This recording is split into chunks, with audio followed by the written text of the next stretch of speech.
Meghan proves herself a bully after spitting on the late queen. Hello, friends! Welcome to breaking royal news about the notorious hypocritical couple, Harry and Meghan Markle, on our Kate Middleton and the Queen News version 2 channel. Oh, brace yourselves, folks! We've got some shocking revelations about Meghan Markle's behavior towards the Queen and the royal family. Shouldn't we be raising some serious suspicions here? Now listen up, because if Meghan treated the Queen herself with covert contempt and ridicule, who's to say she didn't do the same to every single member of the royal family, the staff, and even the British public? It's a valid question, my friends. Check out those comments, and you'll see just how many people are nodding their heads in agreement. Meghan's Netflix recollection of her curtsy to Her Majesty the late Queen is where it all went south. Can you believe it? They had the audacity, yes, the audacity to show utter contempt towards the gracious 90-year-old head of state. Imagine their laughter, their snickers, right in front of her. Disrespectful, I tell you. And get this, she compared the whole encounter to medieval times, some themed restaurant. Can you imagine comparing a meeting with the Queen to a circus-like play? Outrageous. Folks, she was a guest in the home of the Queen's son, for goodness sake. And the Queen, beloved worldwide, dedicated her life to her role. But oh no, courtesy wasn't in Meghan's vocabulary that day. No siree. She thought it was all a joke, and so did Harry, can you believe it? And here's the kicker. Did she really not know how to curtsy? Or was she playing the part of a clueless damsel seeking pointers on the lawn? Was it all part of her twisted amusement? Hold on. We've got some serious allegations here about Meghan Markle's attitude towards the entire royal family and their staff. Can you believe it? If Meghan treated the Queen herself with such contempt and mockery, just imagine what she must have thought about every single person she met in the Queen's service. We're talking about Charles, Sophie Wessex, Lady Susan Hussey, Angela Kelly, Samantha Cohen, Jason Knopf, Catherine, Camilla Ann, and Zara.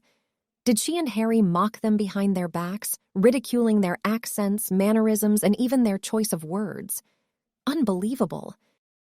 Picture this. She probably put on a straight face in front of them, pretending it was all serious business, and then, boom, she and Harry would burst into laughter, mocking them like characters in a Monty Python skit. Can you believe the audacity? It doesn't stop there, folks. I bet she called her friend Jessica Mulroney to act out each scene they encountered, giggling away at the whole ordeal. And what about the nursing home residents at Charles's birthday party? Did she treat them the same way, making caricatures out of each and every person she met? I have to say, it's shocking. Absolutely shocking. Meghan seemed to find everyone a mere caricature, not worthy of being treated as human beings. She taught Harry not to take them seriously, folks, to laugh and make fun of them without a care in the world for their thoughts or feelings. And what do we have now? A move to California? Oh, it's all a big joke, isn't it? The English strutting about, taking themselves so seriously, but Meghan had to get back to real life in California. And guess what? Harry went with her. Oh, come on now. I just can't wrap my head around such small-mindedness and ignorance. Meghan Markle had the chance to be part of history, in the presence of greatness, graciousness, and immense power. Instead, she chose to be a sad little footnote, a constant source of mockery, a prime example of hubris and its ultimate failure. And let me tell you, the more petty and stupid things she does, the more she'll be remembered for them, overshadowing any positive contributions she could have made to the royal family. It's a real shame. When I think of Meghan now, I can't help but recall all those ridiculous, obviously fake pap walks, her laughable curtsy, and those endless fake tears on Netflix. Don't even get me started on her squatting antics on Ellen. And that New York taxi car chase, seriously? Oh, the list goes on and on. From her gold Hertz dress to that crumpled flamingo outfit, who can forget her refusal to kiss Harry on the kiss cam? It's one eye-roll-worthy moment after another. Let's not forget that interview in The Cut, filled with delightful nonsense, and that pathetic attempt to copy Diana with her dark eyeliner during the Oprah interview. All the while she spouted lie after lie with a straight face. It's just unbelievable. And that one young world speech, utterly self-centered, with her hideous Walmart Wallace red trouser suit, bronzed to oblivion, and mentioning herself 54 times in just a few minutes. Oh, the audacity. I can't help but recall all that crazy behavior from Meghan Markle in the last 3 years. It overshadows any memories of her time in the royal family, if there were any good ones, to begin with. Were there really? When I try to think of her as royalty, all I can see are those badly fitting, ridiculously overpriced outfits she paraded around in. It's like a fashion disaster show. And let's not forget how she controlled poor Harry like a puppet, constantly pushing herself in front of him. I mean, come on, give the man some space. But no, she had her claws deep in his back, manipulating him left and right. Every time a camera appeared, there she was, staring at it with that rictus grin, never allowing herself to be naturally photographed doing her royal duties. It's like she was always posing for a Hollywood red carpet rather than fulfilling her responsibilities as a member of the royal family. Oh, and the Wimbledon incident, don't get me started. Clearing a whole seating area just for her and her entourage, how entitled can you get? It's all just one dramatic spectacle after another, and quite frankly, it's hard to remember any good moments she had during her royal tenure. It's like a whirlwind of chaos and attention-seeking. It seems Meghan Markle's antics after leaving the royal family have truly taken the cake. The more she mocks the royal family and indulges in those crazy pap walks, the more that'll be her enduring legacy. And you know what? I say, let her carry on. Long may it continue until there's not a single doubt left in anyone's mind that she's an absolute nutter, and history remembers her as such. Meghan had the audacity to mock everybody she met. Can you believe it? She didn't stop there. She even lectured Harry's previous friends on how to behave, telling them their jokes were offensive. Who does she think she is, the etiquette police? And let's not forget about her treatment of her staff. She bullied them, putting everyone in their place, or so she thought. But you know what they say, the truth always comes out in the end. Oh, the grifters, yes, those ones were probably given some stern words as well. Meghan wanted to merchandise a friend's expensive spa treatment abroad, but got a firm no for an answer. So what does she do? Settles for a spa in the UK, but don't worry, it was only £5K a night. You know, during the alleged Archie pregnancy, all this extravagance. And let's not forget that infamous baby shower in NYC, an excessive affair where everybody seemed to be grifting off each other. Oh, the grandeur! She showed up at Wimbledon in ripped jeans. Can you believe it? Talk about disrespecting the occasion. And when turned away, she cleared a section of seats for herself. The entitlement is just astounding. Folks, it's clear as day Meghan thinks of herself above everybody else. Family traditions and protocol? Nah, she finds them stuffy and old-fashioned. She's just a fun-loving Cali girl, according to her, apparently. You know, folks, it's quite interesting that none of Meghan's so-called Hollywood friends are rushing to stick up for her these days. Have you noticed that? No more cries of, "This is racism," or "Leave her alone." It seems they're all keeping their distance now. And let's talk about Meghan's ever-changing roles, shall we? First, she played the down-to-earth American living a fairy tale. Then she transformed into She-Ra, Princess of Power, ready to save the world. Next, she portrayed herself as a suicidal victim, supposedly held hostage in the Tower of London, or was it Kensington Palace? It's hard to keep up. Then off she went, running to hide in a cave. Oh, wait, I mean a multi-million-dollar house in Canada on an island. And then it was on to another multimillionaire's house in the U.S. Talk about a whirlwind.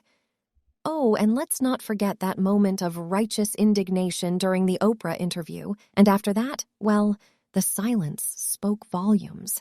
The friends seemed to vanish into thin air after that, especially after the 3 miles per hour taxi ride from hell incident. It's clear, folks, she's desperately trying to figure out which version of herself will work. But the truth is, no one cares. Well, except to make fun of her, that is. And let me tell you, she's lost her value in Hollywood. No one wants the dynamic duo at their parties anymore. Loose lips sink ships, you know. Even when it comes to that medieval times curtsy, no one's interested in participating. And who can blame them? It's quite curious, isn't it, folks? The only people she seems to talk to on a regular basis are Backgrid, to make sure they take a photo of her, and WME demanding they fix things. Oh, the priorities. And I can't help but wonder, did Harry mistake Meghan's blatant mocking of his culture as flirting and joking? The guy might be a little thick after all, and maybe he thought she was just communicating like a Briton, joking around for a laugh. Oh, I can't even begin to comprehend the audacity of Meghan mocking royalty right in front of Prince Harry. It's beyond belief. Perhaps Harry thought it was all just a joke and that they were so close she could get away with it. But little did he know, Meghan was actually mocking him and his entire family. It's truly bizarre and awkward to think about their relationship dynamics. Meghan seems to have this strange power over Harry, telling him what's a joke and what's serious, and he simply believes her without question. It's like she's twisted British humor to manipulate him into talking negatively about his own family. It's just not right. And did you see that moment when she angrily dismissed the curtsy, saying she thought it was all a joke? Her expression was chilling, to say the least. It's like she couldn't believe she was expected to show such basic respect to anyone, even the Queen. But what really gets to me is that glance she gives Harry right after her ludicrous display of disrespect. It's like she's seeking his approval for her behavior, and that's when some of us wish Harry had stood up for his family. He should have told her, "You don't do that to my grandmother, you don't do that to the Queen. Stay away from my family, I won't marry you if you were the last woman on earth and my Todger was screaming for succor." But then again, I wonder, did Meghan really behave like that? Or was she embellishing for the camera just for sensationalism? Either way, to embarrass the Queen like that is simply unacceptable. In retrospect, Harry should have had the strength to tell her to, "Naff off, you cow! I am divorcing you now." Those two are just execrable. They really are. Or in other words, they're nothing but excrement. You see, there's always a defender in the crowd. But let's not be naive, folks. It's not about being dumb enough to marry her. It's about the fact that Meghan's actions and behavior have raised serious questions and concerns. And I must say, whether she actually did a mocking curtsy to the Queen or not, the fact that she pretended to do so is just as bad. It's a slap in the face to Harry's family, his culture, and his country. I mean, come on, show some respect. It's downright insulting for her to act that way, especially on national TV. If you have an issue with your in-laws, you discuss it privately, not in the public eye for everyone to see. Now, I couldn't agree more. The mock curtsy was indeed a turning point for many people. It was like a window into her true character, and let me tell you, it wasn't a pretty sight. Meghan thought she was being witty and endearing, but in reality, she unmasked her repulsive inner workings. It's no wonder that people started questioning her hypocrisy. She makes a big fuss about the monarchy being archaic, but then she's all too happy to use those fancy titles for herself and her son. Talk about double standards.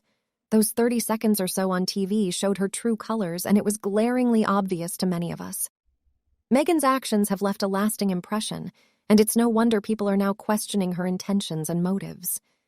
The image of Meghan casting herself as Anne Hathaway from The Princess Diaries is simply laughable. But you know what's even more laughable? The fact that she seems to lack any appreciation for education, history, or culture. It's like her brain has been filled with nothing but New Age gobbledygook, thanks to her mother's influence. Her disdain for anything that challenges her self-perceived superiority is just plain obnoxious. And let's not forget that infamous moment when she laughed off the whole curtsy debacle. It was nothing more than a defense mechanism to protect her massive ego. Deep down, she knows just how small she is in the grand scheme of things, and she can't handle facing that reality. Imagine walking into a room filled with some of the most educated minds of the century and continuing to flap your nasty wings like a shallow muggle. It's embarrassing, to say the least. Meghan's lack of humility and respect for tradition is evident in her behavior, and it's no wonder people question her sincerity. She may try to portray herself as a modern princess, but in reality, she comes across as anything but. In retrospect, that moment should have been Harry's exit point. It should have been the wake-up call that made him realize the nightmare he had gotten himself into. But alas, He was so vulnerable and resentful towards his family and the paparazzi that he couldn't see it clearly. I'm not letting him off the hook for the damage he's caused.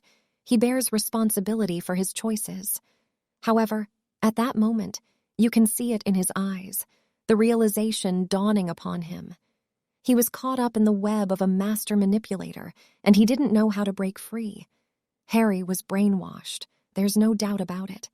He fell under the spell of someone who knew how to play the game of manipulation and deceit all too well. It's heartbreaking to witness, but he needs to find a way to free himself from this toxic situation. You know, there's a scene in South Park where cartoon Harry looks into cartoon Meghan's head, and all he sees is a black, empty void. It's eerily accurate, isn't it? They both seem to lack empathy and compassion, and their actions have hurt so many people. At the end of the day, they've made their choices, and they must face the consequences. But I sincerely hope that Harry finds the strength to get right with himself and his creator, as you aptly put it. It's time to break free from the chains of manipulation and find his own path. Well, isn't that the million-dollar question? How on earth did that clip of Meghan mocking the Queen with her so-called curtsy end up in the documentary? It truly baffles me, and I'm sure many others too. But you know what? I'm not complaining. It may have been a stroke of luck for viewers, as it exposed Meghan's true colors for all to see. Now, I haven't watched the entire documentary myself, but from what I understand, it was meant to portray Harry and Meghan in a favorable light. So why on earth did they include that mocking moment? Did nobody in the editing or production team have the common sense to realize it wouldn't paint Meghan in the best light? And let's not forget about Harry. He was right there with her, and yet he didn't pull her up on her behavior or ask to cut the recording. It makes you wonder, doesn't it? Maybe they thought it was a cute and funny moment, but to the rest of us, it was just plain disrespectful. Or could it be that Netflix knew including that footage would stir up controversy and drama, and they were willing to expose Meghan's true nature? It's all a bit fishy, if you ask me. The bigger question is, did Harry and Meghan watch the final documentary and give it their approval to go on air? If so, how could they not see what the rest of the world saw? It's like they were completely oblivious to how that moment would be perceived by the public. Well. Looks like Meghan's entitlement knows no bounds. Complaining about being cut off financially while having a family to support? How about getting jobs and doing some real work instead of trashing those who cared for you? It's truly beyond the pale how Meghan and Harry continue to act like elder abusers, bullying their own families and bashing the country that has supported them from day one. It's disgraceful. And let's talk about Meghan's thinking. She really believed she was in the presence of greatness when she met the Queen. But in reality, the Queen was the one in the presence of history, tradition, and true grace. Meghan's ego couldn't handle being treated with the same reverence she demanded. She saw the Queen as just another opportunity to showcase her supposed greatness to the world. And when she didn't get the adoration she felt entitled to, she belittled and projected her own insecurities onto her. It's truly a sad display of her character. In Meghan's eyes, the Queen was nothing more than a prop in her own little fantasy world. She failed to see the true greatness and power that the Queen embodies. Meghan's arrogance blinds her to the reality of who she is dealing with. What do you think of the way Meghan looks down on Queen Elizabeth II? Let us know your thoughts below in the comments section. We hope you have found this helpful video. Don't forget to leave a like, share, and subscribe to the channel if you like it. Thank you for watching this newsletter. See you in the next videos. Goodbye.